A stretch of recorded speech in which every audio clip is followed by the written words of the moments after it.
اللہ تعالیٰ نے قرآن حکیم میں ارشاد فرمایا کہ افحسبتم انما خلقناکم عبثا وانکم الینا لا ترجعون، فرمایا کیا تم یہ گمان کرتے ہو کہ ہم نے تمہیں بیکار پیدا کیا ہے، اور کیا تم یہ سمجھتے ہو کہ تمہیں پلٹ کر ہماری طرف نہیں آنا۔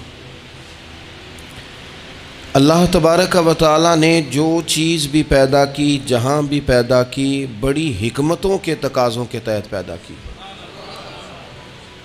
میں کسی شخص سے بیزار نہیں ہو سکتا، کیونکہ ایک ذرہ بھی تو بیکار نہیں ہو سکتا۔ اللہ نے ہر چیز کو کمال حسن کے ساتھ دنیا میں پیدا کیا، اور انسان تو اشرف المخلوقات ہے۔ یہ تو اللہ تعالیٰ کی تخلیق کا شاہکار ہے۔ اللہ تعالیٰ نے اسے بڑی رعنائیوں کے ساتھ، بڑی حکمتوں کے ساتھ، بڑے کرم کے ساتھ پیدا فرمایا۔ اس کو اللہ تعالیٰ نے سمجھنے کی، بات کرنے کی، اپنا ما فی الضمیر کہہ دینے کی صلاحیت عطا فرمائی۔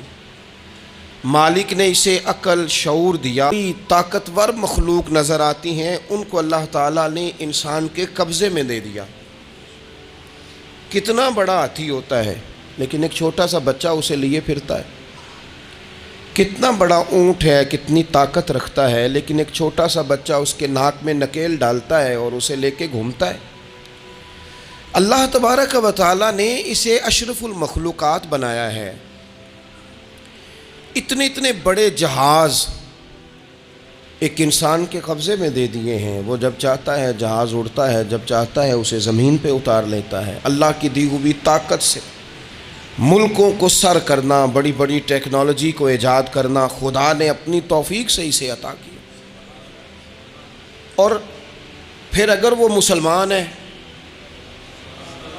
پھر اگر وہ حضور کا غلام ہے، تو پھر تو فرمایا کنتم خیر امۃ اخرجت للناس، انسان ساری مخلوق میں افضل ہیں، اور میرے محبوب کا کلمہ پڑھنے والے سارے انسانوں میں سب سے افضل ہیں۔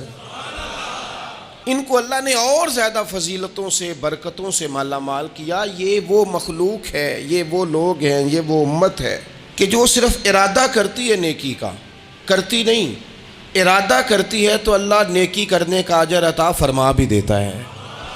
یہ ابھی پلان کرتی ہے کہ میں یہ کام کروں گا تو رب اس کا ثواب شروع بھی فرما دیتا ہے، لیکن پتہ نہیں کیا ہو گیا ہے لوگوں کو، نیکی کے ارادے کرنے ہی چھوڑتے جا رہے ہیں، نیکی کی منصوبہ بندی کرنی ہی چھوڑ دی ہے، خیر کے لیے پلان کرنا ہی چھوڑ دیا ہے۔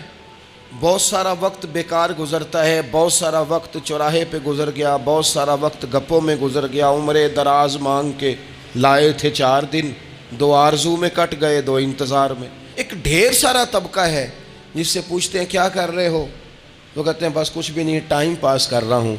تو میں کہتا ہوں یار اتنا فالتو ٹائم کہاں سے آیا جسے پاس کرنا پڑا؟ میں بور ہو رہا ہوں تو میں کہتا ہوں بور ہونے کے لیے وقت کہاں سے لیا آپ نے؟ آپ تو مسلمان ہیں، آپ کا تو وقت شریعت نے بڑا قیمتی کر دیا ہے۔ آپ تو 1 منٹ میں 3 بار سورہ اخلاص پڑھ سکتے ہیں۔ آپ کو تو ذرا سا وقت ملے تو آپ جا کے 2 رکعت نماز کی نیت باندھ سکتے ہیں۔ آپ کو تو تھوڑا سا وقت ملے تو آپ کے تو نبی پاک علیہ السلام نے یہاں تک ہماری تربیت کر دی، ہمارے حضور فرمانے لگے تم کانٹا اٹھا سکتے ہو نا گلی سے، تو وہی اٹھا دینا، اس پر بھی رب صدقے کا ثواب عطا کرے گا۔ تو یہاں تو کانٹوں سے بھری ہوئی گلیاں ہیں۔ میرے نبی پاک نے تو فرمایا تھا کسی مومن کو بس خوش کر دینا، وہ چاہے لمحے کے لیے ہی ہو، اس کے دل میں راحت ڈال دینا، اسے تسلی دے دینا، روتے ہوئے آنکھ آنسو پونچھ دینا، اس کو کہہ دینا میں تیرے ساتھ ہوں۔ فرمایا مومن کے دل میں تم نے خوشی داخل کر دی تو 60 سال نفل پڑھنے سے اللہ تمہیں زیادہ ثواب عطا کر دے گا۔ تو یہ فارغ بیٹھنے کا وقت کہاں سے آیا؟ یہ بور ہونے کا ٹائم کہاں سے آیا؟ ہم نے اپنے آپ کو بیکار کر لیا ہے، اور رب نے نہیں بیکار پیدا کیا، ہم نے بیکار کر لیا۔ ہم نے اپنے آپ کو زنگ لگا لیا۔ ملت کا وہ جوان جس کو چاہیے تھا کہ وہ خاندان کے 20، 50، 60 لوگوں کو لے کر چلتا، کفالت کرتا، نمائندگی کرتا، آگے بڑھ کے کہتا میں ہوں نا، گھبرانا نہ، وہ نوجوان خود دکھ سناتا ہے رو رو کے، وہ مجبوریاں سناتا ہے، وہ کچی کچی باتیں کرتا ہے، وہ کہتا ہے مجھے کالا جادو ہو گیا ہے، وہ کہتا ہے فلانے کی نظر لگ گئی ہے، وہ کہتا ہے چچا نے آگے نہیں جانے دیا، وہ کہتا ہے میں ابا جی نے صحیح تقسیم نہیں کی تو میں پیچھے رہ گیا۔ اتنی کمزور بات کرے گا، اور وہ مسلمان اپنی صلاحیت کو پہچانے۔ حضرت سعدی شیرازی کے پاس ایک شخص نے بیٹھ کے اپنے دوستوں کی غلطیاں گنوانی شروع کر دی، ان میں یہ بھی غلطی ہے، یہ بھی غلطی ہے، یہ بھی غلطی ہے، یہ بھی غلطی ہے، یہ بھی غلطی ہے۔ تو حضرت سعدی ہنس پڑے، فرمانے لگے اور یاد رکھ تیرے سجن بڑے ہی برے ہیں، پر پانی بڑا بھی گندا ہو نا تو آگ بجھانے کے کام پھر بھی آ جایا کرتا ہے۔ کوئی تو خوبی ان میں تلاش کر لینا، پانی بڑا بھی گدلا ہو تو آگ تو بجھاتا ہے کہ نہیں بجھاتا۔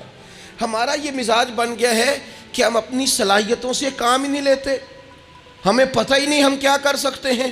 میرے رسول پاک صلی اللہ علیہ وسلم کا کمال یہ ہے کہ حضور نہ انسان کی صلاحیتیں اجاگر کر دیتے، محبوب اجاگر کر دیتے، حضور اندر جذبہ پیدا کر دیتے۔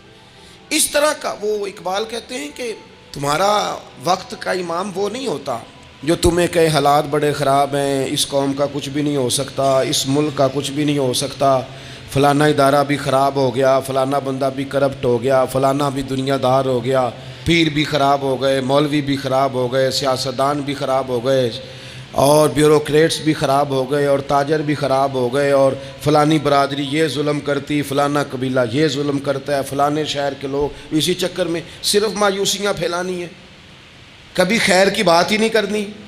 لیکن اقبال کہتے ہیں کہ ہے وہ تیرے زمانے کا امام برحق جو تجھے حاضر و موجود سے بیزار کرے اور موت کی شکل میں دکھلا کے تجھے جلوہ یار زندگی تیرے لیے اور بھی دشوار کرے، وہ تیرے اندر رمق پیدا کرے۔ آج جو حاجی غار سور پہ جاتے ہیں تو یہ لوگ پانی کی بوتل ان کی بغل میں ہوتی ہے، رستے میں 3-4 جگہ بنی ہوئی ہیں، پانی پئیں، چائے پئیں، جوس پئیں، بندوبست ہے، آپ کے کھانے پینے کے لیے آپ چیزیں خرید سکتے ہیں۔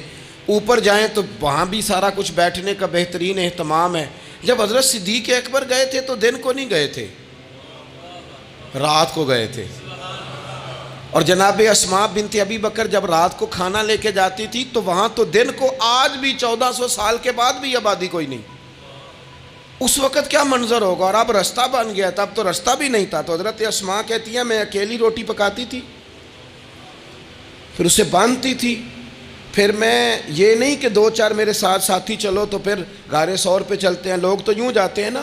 فرماتی میں دیکھتی تھی ادھر ادھر کہ کوئی ہے تو نہیں، دیکھ تو نہیں رہا۔ جب کوئی نہیں ہوتا تھا تو رات کو جاتی تھی اور غار پہ کھانا دے کے آتی تھی، اور حضرت صدیق اکبر نے حضور کو کندھوں پہ بٹھا کے کہا تھا حضور پتھر نکیلے ہیں، ان کی نوک تیز ہے، کہیں مقدس قدموں کو تکلیف نہ دیں، اگر مہربانی کریں تو میرے کندھوں پہ نہیں بیٹھ جاتے؟ حضور حضرت صدیق اکبر کے کندھوں پہ بیٹھ گئے۔ درویش کہنے لگے پباں پار قدم نہیں جے لاؤندا تے 100 پہاڑ تے چڑھیا جاندا، او پیا جاندا جے یار نبی دا، اے اصلی دلدار نبی دا، او پیا جاندا جے یار نبی دا، اے اصلی دلدار۔ اپنے اندر جذبہ پیدا کریں، ہم کچھ کر سکتے ہیں۔ غریب ساری زندگی دکھ ہی سنائے گا کہ میں غریب ہوں، اس نے محنت کب کرنی ہے، جد و جہد کب کرنی ہے، اس نے آگے کب پڑھنا ہے، وہ کب تک یہ کام کرے گا۔ اپنی زندگی کے اندر شعور پیدا کریں اور اپنی صلاحیت سے کوئی نفع لیں۔ آپ کیا کر سکتے ہیں زندگی میں؟ میں نے کہا کچھ نہیں کر سکتے، گلی سے روڑا تو اٹھا سکتے ہیں کہ نہیں؟ کچھ انقلاب اپنے مزاج میں پیدا کریں، کچھ تبدیلی پیدا کریں۔ اس کے لیے سب سے زیادہ ضروری یہ ہے کہ ہم اپنے اندر اخلاقی تبدیلی لانے میں کامیاب ہو جائیں۔ کائنات میں قوم وہ سمجھتی ہے جن کا اخلاق سنور جاتا ہے۔ جو لوگ اپنے اندر اخلاقی تبدیلی نہیں نہ لاتے، آپ دیکھیں نبی پاک علیہ السلام کا انقلاب کس طرح کا کہ لوگ سمجھتے تھے کہ معاف کرنا بزدلی ہے، کرنا بزدلی ہے۔ وہ کہتے تھے یہ کیا بات ہوئی، ہمارا دشمن کیا سمجھے گا، دل ہے انہوں نے معاف کر دیا ہے۔ معاف کر دیں تو کمزور پڑ جائیں گے، سامنے والا کہے گا کہ ان کے پلے کچھ نہیں، معاف کر دیا۔ اور ہمارے زمانے میں آج معاف کمزور آدمی کرتا ہے، طاقتور آدمی معاف نہیں کرتا۔ طاقت نہیں ہوتی وہ کہتا ہے ٹھیک ہے میں نے اللہ پہ چھوڑ دیا، حالانکہ اس نے بھی اچھا کیا، پر کمال تو یہ ہے کہ تیرے پاس ساری طاقت ہو پھر بھی تو فیصلہ اللہ پہ چھوڑے۔ اور حضرت موسیٰ کلیم اللہ علیہ السلام نے عرض کیا تھا مالک تیرے بندوں میں تیری نظر میں معزز کون ہے؟ تو رب کریم نے فرمایا میرے کلیم جس کے پاس بدلہ لینے کی طاقت ہو پھر بھی معاف کر دے وہ رب کی نظر میں بڑی عزت والا ہے۔ رب کے لوگ سمجھتے تھے یہ بزدلی ہے کہ میں معاف کر دوں، لیکن حضور نے ان کو اخلاقی طور پہ بدل دیا، اور نبی پاک نے فرمایا معاف کرنا بزدلی نہیں، یہ تو اعلیٰ ظرفی ہے۔ تو پھر کس طرح بھلا معافی ان کو ہوئی؟ فتح مکہ کے دن حضور نے اس طرح نہیں معاف کیا کہ پہلے ہمارے ہاں بھی لوگ معاف کرتے ہیں تو ہم پتہ کس طرح معاف کرتے ہیں، پہلے ساری اس کی زیادتیاں گنواتے ہیں۔ پتہ ہے نا تو نے اس وقت کیا کہا تھا، یاد ہے نا تو بڑی ڈینگے مارتا تھا، یاد ہے نا تو بڑی بڑھ کے مارتا تھا۔ لوگ سارے سامنے کھڑے ہیں، پتہ کون کون ہیں؟ اکرمہ بن ابو جہل، آخری دن تک ابو سفیان آخری دن تک لڑے، سارے لوگ سامنے کھڑے، آگ گئے ہیں، جان بچا رہے ہیں۔ حضور نے کیا فرمایا؟ فرمایا پتہ تمہارے ساتھ آج سلوک کیا کرنا ہے؟ یا رسول اللہ بتائیے۔ تو نبی پاک نے فرمایا وہی کرنا ہے جو جناب یوسف نے بھائیوں کے ساتھ کیا تھا، بات ہی کوئی نہیں کرنی، پچھلا قصہ چھیڑنا ہی نہیں، نہ کانٹے بچھانے کی بات کرنی ہے، نہ روڑے مارنے کی کرنی ہے، نہ بدر میں آنے کی کرنی ہے، نہ احد میں پتھر مار کے دانت شہید کرنے کی بات کرنی ہے، نہ خندق کی بات کرنی ہے، نہ خیبر کی کوئی بات۔ جاؤ نہ معاف کیا، بات ہی کوئی نہیں کرنی، معافی دے دی۔ ابو سفیان کہنے لگے حضور مجھے بھی معافی ہے۔ سونیا تیرے کرم پہ قربان جاؤں۔ میرے کریم فرمانے لگے تو قبیلے کا سردار ہے، اے شریف کے لوگ تجھے بڑا سمجھتے ہیں، دیکھ حضور معاف بھی کرتے ہیں اور عزت بھی دیتے ہیں۔ فرمایا جا میں نے تجھے معاف کیا، اور جو تیری حویلی میں آ کے پناہ لے لے گا میں اسے بھی معاف کر دوں گا، اسے بھی معافی مل جائے گی جو تیرے گھر آ جائے گا۔ اب تبدیلی آ گئی، وہ جو اندر کفر تھا وہ ٹوٹ گیا، انقلاب آ گیا۔ یہی ابو سفیان جو کل تک مخالفت میں لڑتے تھے پھر یہ حضور کے ساتھ جنگوں میں جاتے، اور اس طرح جاتے کہ حضور گھوڑے پہ بیٹھے اور جناب ابو سفیان نے گھوڑے کی لگام تھامی ہے، ہر میدان میں گئے، ہر جگہ خدمت کی۔ اکرمہ بن ابو جہل کا پتر ہے، کوئی کسر نہیں چھوڑی اس نے، حد کرا لڑا ہر مقام پہ، لیکن فتح مکہ کے موقع پر یہ جان بچا کے چھپ گیا۔ اس کی بیوی آئی، آگے کہنے لگی سونیا میرے چھوٹے چھوٹے بچے ہیں، مجھے پتہ چلا ہے کہ میرے شوہر کے لیے آپ نے ڈیتھ وارنٹ جاری کر دیے ہیں کہ جہاں ملے مار دیا جائے، صحابہ نے یہ اعلان کیا ہے، وہ سخت مجرم ہے، اس کے لیے سخت آرڈر جاری کیا گیا ہے۔ تو کریم کیا فرمانے لگے؟ حضور فرمانے لگے تو کیا چاہتی ہے؟ میں کوئی آپ کو قصہ تو نہیں نہ سنا رہا، خدا را مہربانی کریں، تھوڑا سا دل بڑا کریں، تھوڑا سا۔ وہ ساس کہتی ہے جی میں کیویں معاف کر دیاں جی، تمہیں پتہ نہیں پیر صاحب میرے اندر زخم کنے نے، مثلاً کیا ہے، گولی مار دی ہے کسی نے کسی کو۔ بہو سے کہیں تو کہتی ہے جی میں معاف کر دوں، اس کو معاف کر دوں، آپ کو بیف کتنی دی۔ مہربانی کرو ایک دوسرے کو معاف کرو، اپنے دل میں گنجائش پیدا کرو۔